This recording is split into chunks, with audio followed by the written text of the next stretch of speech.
Good afternoon, everybody. We are at Green's Guns, which is an outdoor rifle range on north end of Whidbey Island, about 25 minutes away from Anacortes. Now, my purpose here this afternoon is to give you just a little hint of what it was like in the American Revolution for a particular part of the soldiery, namely the life of a rifleman. I would probably not have been in a line unit, that is, one that would go toe-to-toe with the British, but I would be sneaky. I would be hiding in a tree. I would be behind a stump, and I would be shooting to the best of my ability against the enemy. Okay, now, what I want to do this afternoon, in addition, is to introduce you to the weapon, the type of weapon that I would be using. These came into the repertoire of human savagery in about the year 1600. They lasted until about 1840, so they had a long life. Now, rifles and muskets, sometimes they're used interchangeably.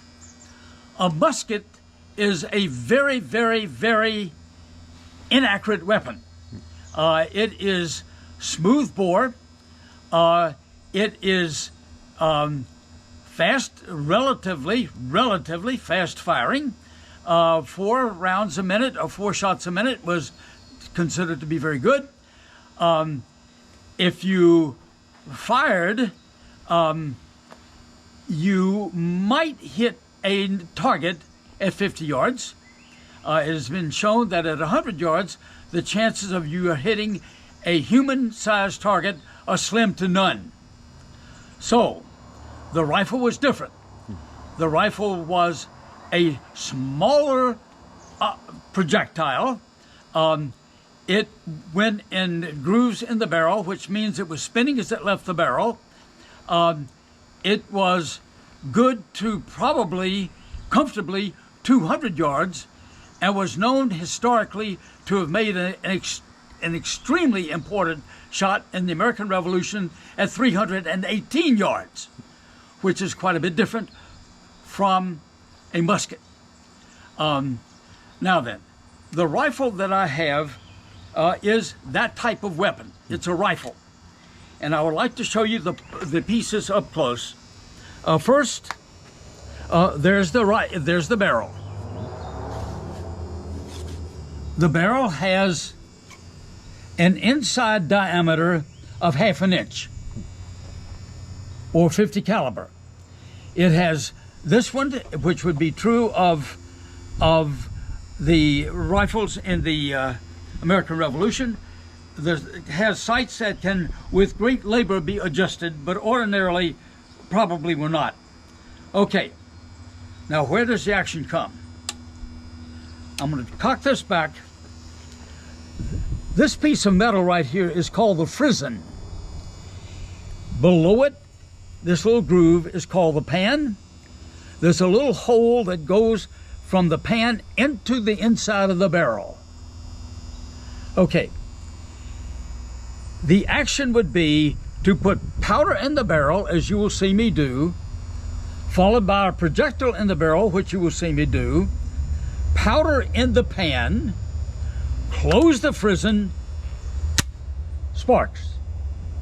The spark would ignite the powder in the pan, which would ignite the powder in the barrel, which makes that powder go boom, and the ball goes down range. All right, now before I do any loading, I want to talk about this not terribly authentic object around my neck, which is called a possibles bag. If you're going to be firing a flintlock rifle, you have got to have more than you can ever imagine. Okay, let's see what we've got. The first thing we have, for me, is a powder horn. It's nothing elaborate, hanging around my neck. Those are very expensive. I have got a $3 squeeze water bottle that's got black powder in it. That's the propellant. I use this because I don't waste any powder, and powder is quite expensive and it's getting harder to find. Okay, that's one thing. The next thing is that I would have a ball starter, which I will demonstrate, which is, you can buy those for $30, and that cost me about a nickel. Made out of a piece of dowel and a piece of wood. You now have, the rifleman would typically have a bullet board. They wouldn't have a plastic bag, but they would have a bullet board. This is half-inch size lead balls. Now wait, I have one that I will...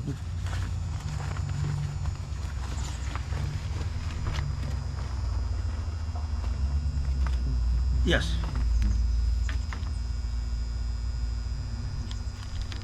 Half-inch size lead balls, like that,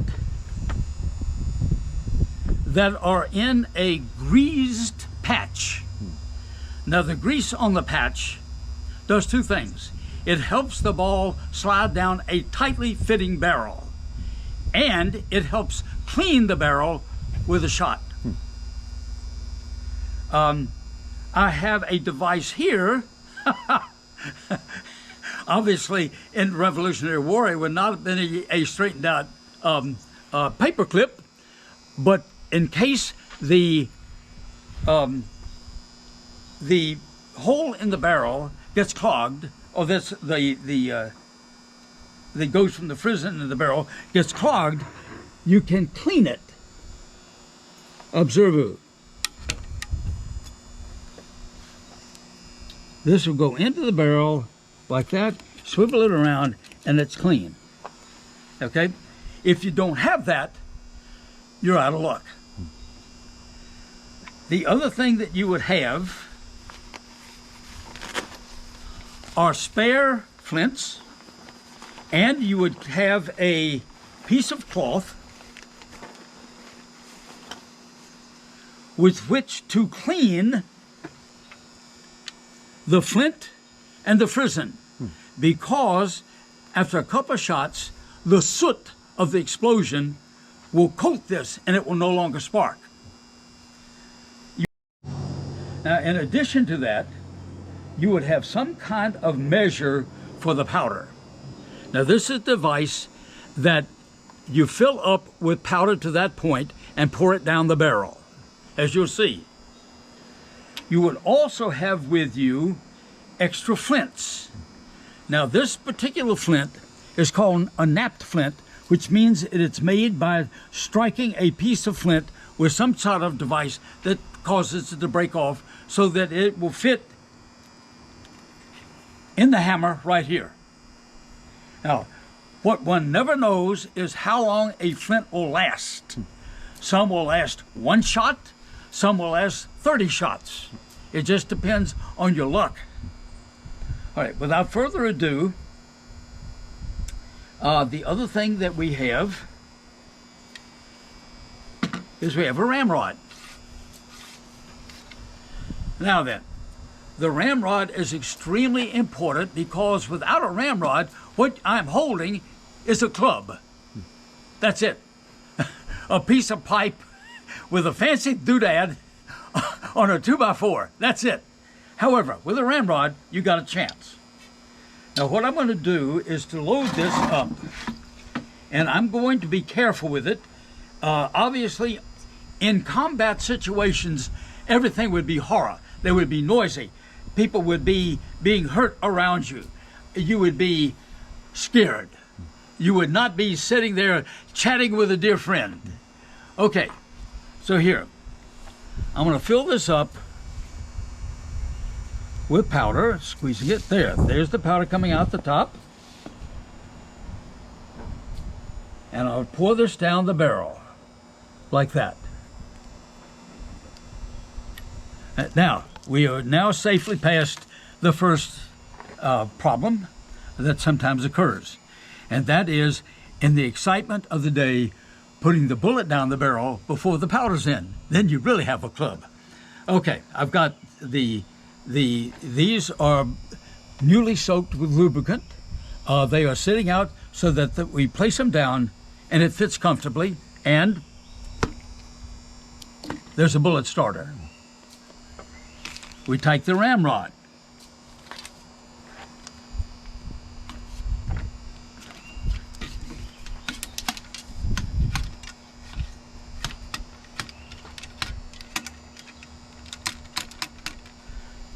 I now put powder in the frizzen, like that, and I close it up. Now there are many films that you will see, and it was true if you were a rifleman in a line company, you would put the powder in first. Now the problem is, the powder will leak around the frizzen. Okay, now our ancestors would not have had hearing protection. I'm going to put on hearing protection. A rifleman typically would want to shoot with a brace, something braced against something, because they would be shooting at something much further away.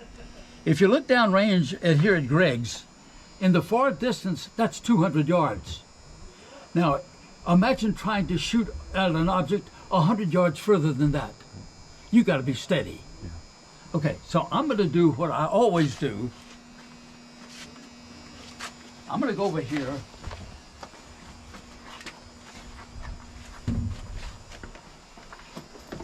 And I'm going to get situated.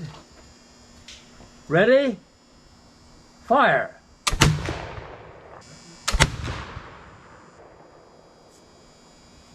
Now imagine 500 of those going off at once.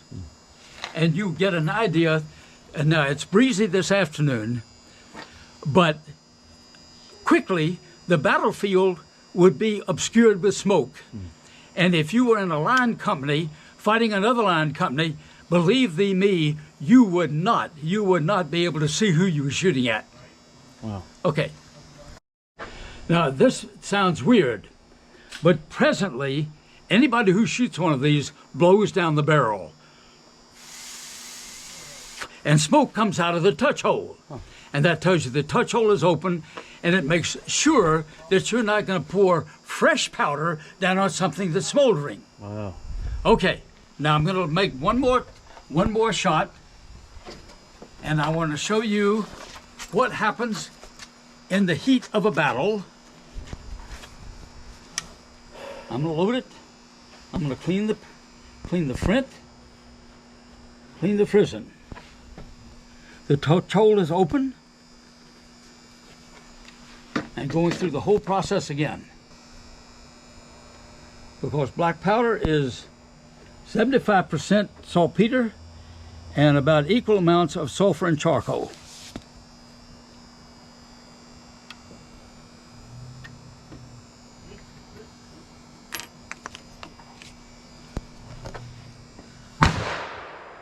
Now imagine that we're in the heat of battle,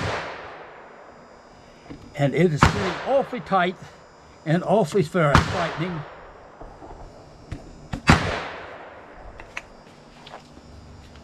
And here is what happens to everybody who shoots a flintlock every now and then. They forgot to take the flint, they forget to take the ramrod out. And they're frantically getting ready to shoot, and here we go, and boom! We now have a club. Wow. We now have a club. Okay, that's it.